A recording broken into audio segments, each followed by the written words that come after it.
too. We have got a fan over here. He said he was the biggest Josh Berry fan. We told him to keep his hands to himself, though, okay? Well, welcome. How are you doing? It's race day, of course, tonight, but what do you do to prepare and stay in the mindset for a night race? Yeah, it definitely makes for a long day. It's interesting, being home in the morning and getting to prepare a little bit. I actually took a note out of Kyle Larson's book. This morning I watched the race from 2021 here when we won to remind myself what it was like to win here. So maybe that's a good omen for the day. Does that give you a little extra confidence? And so we have Dash for Cash this weekend for the Xfinity drivers where they're racing for $100,000. You are one of them, and you're the only Dash for Cash guy that's competing today that has won at Martinsville. Does that give you some extra confidence? Yeah, no, it's awesome to be eligible for that program. Xfinity does so much for NASCAR and obviously the Xfinity Series, all the support they do. So to be able to, it's definitely something we pay very close attention to as drivers and as our teams. In the closing laps at Richmond, we wanted to make sure we stayed in that top 3 or 4. That way we could be eligible for that this weekend. So yeah, I'm super excited for it. I think it's a great opportunity for us today. Our Bass Pro Shop Chevy was pretty good yesterday, qualified 6th, which I'm pretty happy with. I think we made some good adjustments overnight. And obviously the weather will be different, but we're ready to go. Yeah, I think it's looking good. We're going to stay positive today, right? So if you win that $100,000, what would you do with it? I don't really have anything picked out. You always like to, I always give, I get a little bit of it. The team gets most of it. I always like to try to do something for my guys. They just to pass that along a little bit because they, my team does a great job all year. They work so hard all year. So it's just, really it's more for them than anything. Just try to give a little bit back to them. But yeah, we're excited for the opportunity to race for that tonight, but most of all, we want to win. Absolutely. If you guys are walking around the Midway, we've got a special guest up on stage. Josh Berry is here hanging out with us. Of course, we're at Martinsville, the shortest track on the circuit. I know you come from a short track, career there, but take us through a lap around Martinsville. What do you enjoy about it, and are there some things that are really challenging out there? Yeah, Martinsville is super tough. I think, for me, my experience comes from the late model stock race here. Growing up and racing those for 10 years here, just about, and finally winning in 2019 was probably one of the highest moments of my career even to this point. That was a really special night. So this place is just really special for that. I think coming from the late model stock, so everybody just puts Martinsville on this little bit more prestige when it comes to those races. So to be able to win that was a really big deal for us. And yeah, Martinsville, it's just tough. You got to be patient. Obviously it's hard on the brakes, hard on the car. You just got to really keep the fenders on it, stay in it, race the whole night, and be there at the end when it counts. Absolutely. I want people to know Josh Berry's story. We asked earlier whose first race this was, and there was a lot of hands that were out there, and you have such a unique story. I know you touched on it here a second ago. He started with late models, and this guy right here, he met you. You were the first race car driver he ever met in 2019. But can you just tell everybody briefly your story and how you got to where you are? Yeah, so I'm 32 years old, which is a little bit older for the amount of experience I have at this level. But grew up racing late model stocks right here in Virginia and North Carolina. I'm originally from Tennessee, but raced for Dale on the late model stock side of things for like 10 years, and won. I think we're up to 95 races or something, including the prestigious Valley Star 300 here at Martinsville. So, was just really fortunate to get an opportunity in the Xfinity Series in 2021 again, and was able to win here. And transform that into a full-time ride with a lot of help from a lot of great people. So, it's just been an amazing ride, and I'm excited to keep it going. Absolutely. Of course, you're with Junior Motorsports. You get to hang out with Dale a lot. But how is that like with him basically being your boss, and you guys are buddies too? Yeah, no, he's done a lot for me, and the older we've gotten, probably the closer we've gotten as friends, and especially over the last couple months, really with the opportunity of the 9 car coming around and dabbling into double duty, running the Cup car and the Xfinity car and managing that. He's been a little bit more present in my life, which I've been really thankful for the last couple months. Just trying to do whatever he can to just make sure I'm doing the right things. My head's in a good place. So he's been super awesome for me, and I can't, like I said, I'm really thankful for him. He's done a lot for me. Would you say he's one of your role models, or who was a role model for you in your racing career? Yeah, he's definitely became one of them. I think when I was a kid, I was I really probably was a Jeff Gordon fan more than anything. He was, yeah, when I was a kid, he was winning a lot of races, and so I was a fan of his for sure. But yeah, no, it's he's done a lot for me, like I said, and to have that all kind of come circle and race a cup car and be around Jeff, that was pretty cool too. Yeah, absolutely. Well, I want to know too what it's like traveling on the road with your family. I know your wife is here. I see your daughter all the time running around. I have 2 boys, and I can't imagine spending my life on the road each and every weekend. But how do you juggle all of that? And how cool is that they're able to be here and enjoy those experiences with you as well?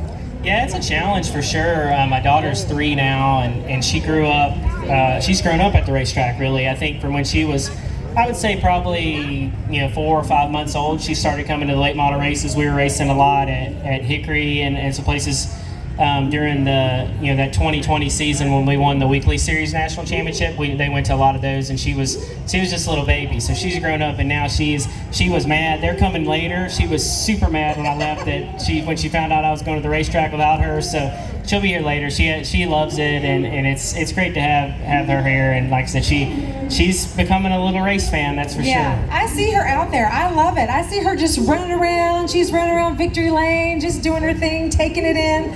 It's really cool to see. But I want to talk about maybe one of your favorite tracks, if you're able to say, because of course you've raced on all different kinds of tracks, short tracks, super speedways, and the late models. Is there a particular track that you just absolutely love? You feel like you're going to kill it every time you go there?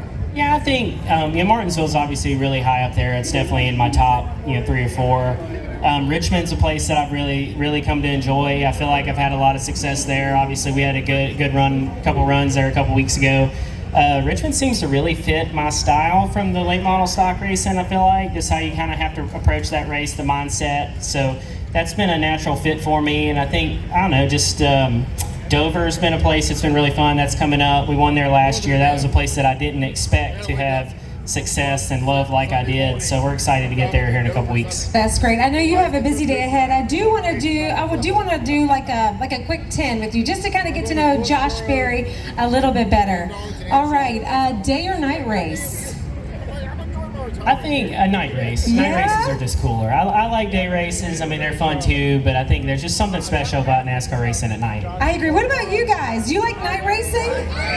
Under the lights, it's so cool. I already asked you your favorite track. You gave me a few. Okay, if you weren't racing, what would you be doing?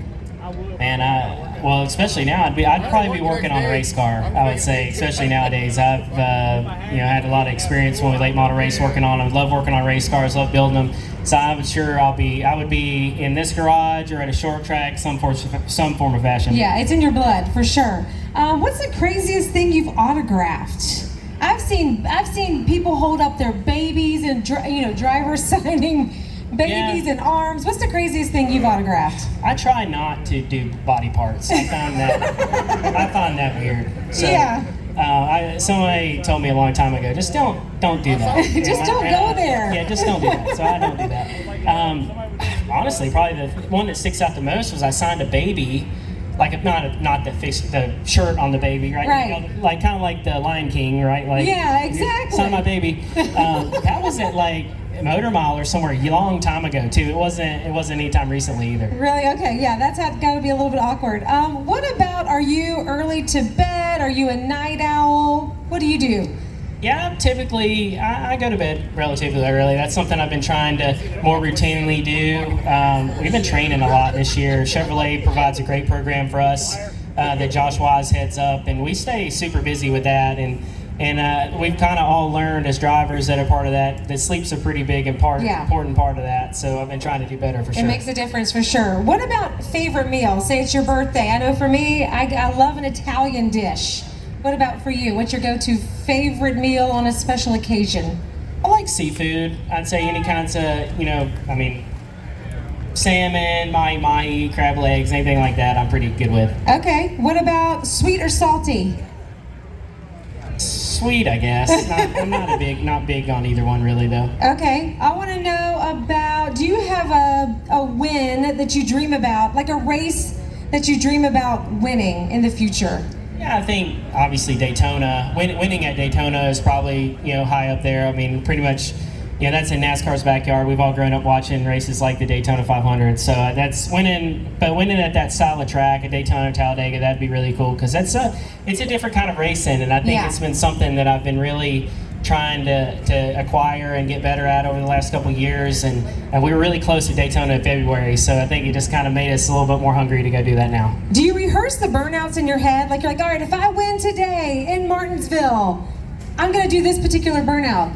No, it kind of just comes in the heat of the moment. I'm not really a big smoky burnout guy. Like, I remember we won Vegas last year and locked into the championship 4, and I remember asking my crew chief if I could even do one, because it's hard on the equipment doing that. And Save growing up the racing, tires. like when I grew up racing, I had to fix what I tore up. Yeah. So if I won at Martinsville, did a burnout and tore the motor up or something, I got in trouble for it. So Right, that's on you. It's a little different. I have a little bit different mentality when it comes to that, but it's something I've been working on. It just it just kind of just comes in the heat of the moment. I think sometimes it just depends on how the race plays out. Just what your enthusiasm is. Obviously, you're excited to win, but some are just different than others. Your first win, or if it's a really tight finish. So it just kind of comes. We'll just take it out. Comes naturally. When it happens, just take it as it goes. Yeah, I think Noah took care of that for all. We used to joke when he would win. The car needed a roof and quarter panels and a new engine and rear end gear and tires. Oh yeah, all sorts of things. And he has his little Bluetooth speaker and he's unzips. And speaking of teammates, do you guys do anything for like team building exercises? Do you guys go bowling together or do anything fun hanging out away from the track? Well, this year we've had several meetings together about running into each other, but a lot of us, we're all 4 of us are a part of that training program I said with Chevrolet, so we're around each other every day working out, spending a lot of time with each other, and like I said, I kid about that, but we've been able to work through all that and grow from it. Well, that's great. Thank you so much for hanging out with us. He is going for $100,000 tonight for the Dash for Cash. Josh Berry, everybody. Thank you, guys. Thank you, Josh.